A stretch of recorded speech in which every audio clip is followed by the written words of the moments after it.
నమస్కారం, నేను మీ షణ్ముఖ్. ఈరోజు మనమందరం Telugu Desam party SCCL state general secretary ముల్లంగి వెంకటరమణ గారు ఉన్నారు. నమస్కారం అండి. నమస్తే మా బాబు, బాగున్నావా? బాగున్నానండి. మీరు అసలు మీ ఫేస్లో మీ యొక్క పార్టీ సాధించిన విజయాలు స్పష్టంగా కనపడుతున్నాయి. ఒక మెరుపు, ఒక ఆనందంగా మీ ఫేస్ వెలిగిపోతూ ఉంది. కారణం ఏమంటారు? ఇంకా మెరవలేదు సరిగా. ఎందుకంటే మేము ఒక పెద్ద నక్క, ఒకటి జిత్తులు మారి నక్క, సరేనా? ముద్దుసలి అడవిలో వివిధ రకాలైన జంతువులు దీన్ని బక్క చిక్కిపోయింది. ఒకటి సింహం సింహం సింహం అని. బక్క చిక్కపోయినటువంటి సింహం ఏ విధంగా వేటాడుతుంది? వేట తెలుసా? ఇంకా దానికి మోసపోయినారు జనాలు. ఎవరు తెలిసినా పుంగునూరులో ఉన్నటువంటి పెద్దిరెడ్డి రామచంద్రారెడ్డి మాజీ మంత్రి గారు. బక్క చిక్కినటువంటి సింహం బక్క చిక్కిపోయింది. కండలుంటాయనుకునింది సింహానికి. చిత్తూరు జిల్లా మొత్తం నాదన్నాడు, మొత్తం ఊడ్చేస్తానన్నాడు. చంద్రబాబును అడ్రస్ రానియకుండా, ఈ చిత్తూరు జిల్లాలో అడుగు పెట్టనీయకుండా కుప్పంలో వైసీపీ జెండా ఎగరేస్తామంటున్నాడు. మరి ఎగరేవా ఆ జెండా ఈరోజు పోయి? నువ్వు అక్రమ సంపాదన, అడవులు అమ్ముతున్నావు, మైన్స్ అమ్మినావు, ఇసుక అమ్మినావు, వైన్ అమ్మినావు. ఈ డబ్బు వేల కోట్లు డబ్బును తరలించేసినావు ఈ దేశం వదిలి. అయినా నిన్ను వదులుతారయా? చట్టము 3,000 రూపాయలు పంచావు. మొత్తం ఓటుకు 3,000 రూపాయలు పంచావు. బాగా గుర్తుపెట్టుకో, ఈ డబ్బు అంతా ఎక్కడి నుంచి వచ్చిందో. కనీసం నువ్వు నైతిక బాధ్యత వహించాలండి రామచంద్రారెడ్డి గారు.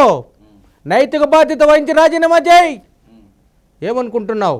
చంద్రబాబును ఓడిస్తాన్నావు, ఈ జిల్లా నాదన్నావు, ఈ రాష్ట్రం నాదన్నావు. ఏమైందండి? ఉమ్మడి చిత్తూరు జిల్లాలో 14 సీట్లకు గాను, అంటే 14 నియోజకవర్గాలు గాను కేవలం 2 మాత్రమే వైఎస్ఆర్సీపీ పరిమితమైంది.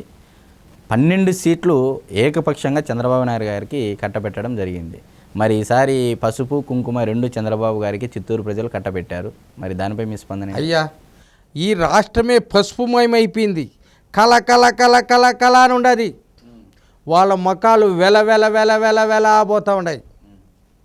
భగవంతుడండి, అతను నిన్న ఇట్లా కూర్చున్నాడు. ఇలా అది నాయకుడు.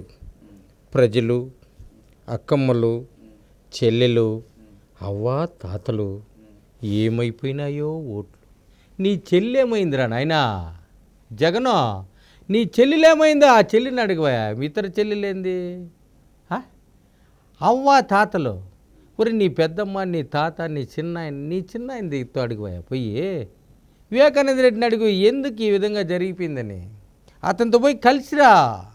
వివేకానంద రెడ్డి దగ్గరికి పో. చిన్నాయన సారీ, నన్ను క్షమించు, ఏమి కారణం అని అడుగు. అది అడగాల. ఇతను చిత్తూరు జిల్లాలో 2 గెలిచామంటున్నారు కదా, ఈయన రామచంద్రారెడ్డి కొన్నాడు. 3,000 రూపాయలు పెట్టి ఓట్లకు డబ్బుతో కొన్నాడు. నువ్వు చేసిండే అభివృద్ధి, నీ జగన్ చేసిండే అభివృద్ధి, నీ సంక్షేమ కార్యక్రమాలు, నువ్వేందో నవరత్నాలు అన్నావు. నవరత్నాలకు 2 రత్నాలు ఎగేసి 11 ఇచ్చారు నీకు. సిగ్గుందా మీకు? నవరత్నాలు అంటే జగన్మోహన్ రెడ్డి గారికి గతంలో 151 సీట్లు రావడం జరిగింది. ఆ 151లో మధ్యలో ఉన్నటువంటి 5ని తీసేస్తే 11 మాత్రమే ప్రజలు ఇచ్చారు. 151 నుంచి 11కి రావడానికి గల కారణాలు ఇప్పటికీ వాళ్ళు ఏందా అని సంభ్రమాచారానికి గురవుతున్నారు. జగన్మోహన్ రెడ్డి గారు కూడా నేను ప్రెస్ మీట్లో చెప్పడం జరిగింది. ఇలా నాకు ఈ ఫలితాలు చూస్తే చాలా ఆశ్చర్యంగా ఉంది. చాలామంది రైతులకు, 1/2 కోటి మంది రైతులకు నేను మంచి చేసినా కూడా 1/2 కోటి మంది రైతుల ప్రేమ ఏమైందో నాకు తెలియడం లేదు. అక్క చెల్లెమ్మల ప్రేమ ఏమైందో నాకు తెలియడం లేదు. డీబీటీ ద్వారా 2,70,000 కోట్ల రూపాయలు, దాదాపు 2,70,000 కోట్ల రూపాయలు డైరెక్ట్గా ఖాతాల్లోకి జమ చేసిన వారి ప్రేమను నేను పొందలేకపోయాను. ఏమైందో నాకు అర్థం కావడం లేదు అని చెప్పేసి స్పష్టంగా చెప్పడం జరిగింది. మరి మీరు దానిపై ఏమంటారు? ఇప్పుడు ఆయన ప్రేమ అన్నాడు కదా, ఎవరిపైన ప్రేమ ఉందండి? నువ్వు ఒక ఉద్యోగస్తులపైన ప్రేమ ఉందా? అక్క చెల్లెమ్మల మీద ప్రేమ ఉందా? ఎన్ని తాలిబొట్లు తెగాయి. శ్మశానంలోకి పోదామా? నువ్వు చంపినటువంటి జనాలు, వాళ్ళ భార్య బిడ్డలు, వాళ్ళ దగ్గరికి పోయి అడుగుదాం. ఏంది మీ నాయన సొత్తా? భారతీ సిమెంట్లో తెచ్చావా? ఇందిరా టెలివిజన్లో తెచ్చావా? అప్పు తెచ్చి 10,000 తెస్తే 4,000 కట్టి 6,000 తిన్నావు. 100 కోట్లు, కొన్ని లక్షల కోట్లు తినేసినావు మొత్తం. ఎవరు సుఖంగా ఉన్నారు? ఏమైనాయి ఓట్లు? నువ్వే అంటున్నావు కదా ఏమైనాయని. ఏమైనాయి జగను? మరైతే ఏపీ ప్రజలు ఓచకోత ఎలా ఉంటుందో చూపించారు వైఎస్ఆర్సీపీ పార్టీకి అని అంటే ఏం చెప్తారు మీరు? ఏమి ఇంకా సరిగా చూపించుండాలా? దిమ్మి తిరిగిపోయింది నీకు. ఇప్పుడు పెద్దిరెడ్డి రామచంద్రారెడ్డి 3,000 లెక్కన దాదాపు 500-600 కోట్లు ఖర్చు పెట్టాడు. నువ్వు నీ కొడుకు బుట్టిన గెలిచారు అంతే. 6,095 ఓట్లతో గెలిచారు రామచంద్రారెడ్డి గారు. 3,000 3,000 పుంగనూరు నియోజకవర్గంలో దాదాపు 100 కోట్లు ఖర్చు పెట్టారండి. 100 కోట్లు ఖర్చు పెట్టి నువ్వు 6,000తో గెలిచావు. కుప్పంలో 5,000 పంచావు ఎత్తుకుపోయి. ఏం చేశారు? నీకు గుండు కొట్టేశారు. జగన్ నా ఎంట్రుకు కూడా బెరకలేరన్నారు.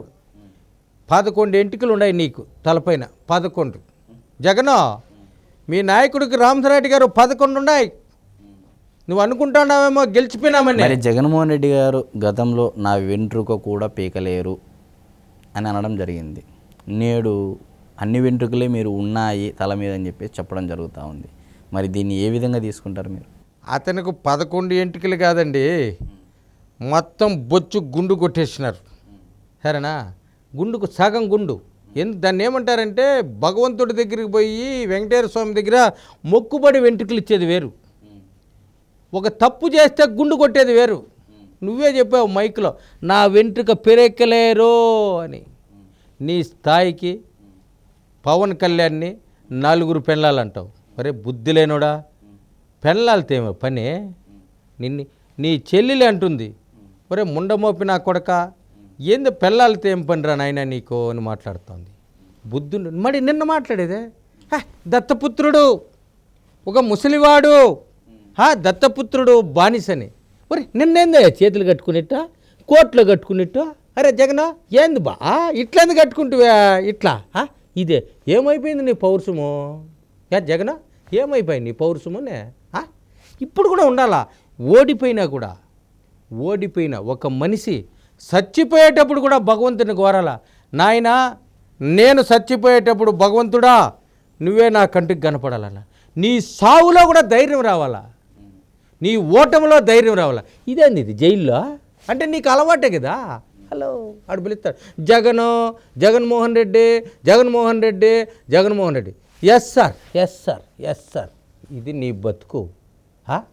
నీ వల్ల ఎంతమంది ఐఏఎస్లు పోతారో, నీ వల్ల ఎంతమంది ఐపీఎస్లు పోతారో, నిన్ను కాసుకొని ఉన్న కొడుకులు ఎంతమందో, బెజర్ నా కొడుకులు ఎంతమంది పోతారో, నువ్వేమో జైల్లో హాయిగా ఉంటుంది. నీ మీద ఏం పడవు దెబ్బలు.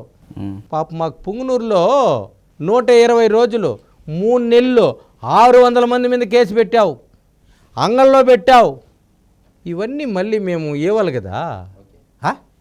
ఇవన్నీ అప్పు ఇవ్వాలన లేదా? ఇంకా రామచంద్రారెడ్డి గారు మీకు చెప్తున్నా, ప్రత్యేకించే అధికారం ఉండేటప్పుడు ఏ విధంగా అడ్డగించావో చంద్రబాబు నాయుడిని, నిన్ను తిరుపతి నుంచి రానీయకుండా అడ్డగిస్తే ఏ విధంగా అవుతుందో ఒక్కసారి గుర్తుపెట్టుకో. చెప్తున్నాం, చిటికేస్తున్నాం, సవాల్ ఇసురుతున్నాం. నీకు అదే గతి జరుగుతుందని చెప్పేసి నేను మనస్ఫూర్తిగా చెప్తున్నా. జనాలు ఉన్నారండి, గర్వం, డబ్బు గర్వం, రాజకీయ గర్వం పనికిరావు జనాల దగ్గర. చూసా. మరైతే ఈరోజు పెద్దిరెడ్డి వర్సెస్ చంద్రబాబు ఎవరు గెలిచారు అనే అంశంపై ముల్లంగి వెంకటరమణ గారు తెలియజేశారు. మరొక అంశంతో మళ్ళీ కలుద్దాం. నమస్కారం.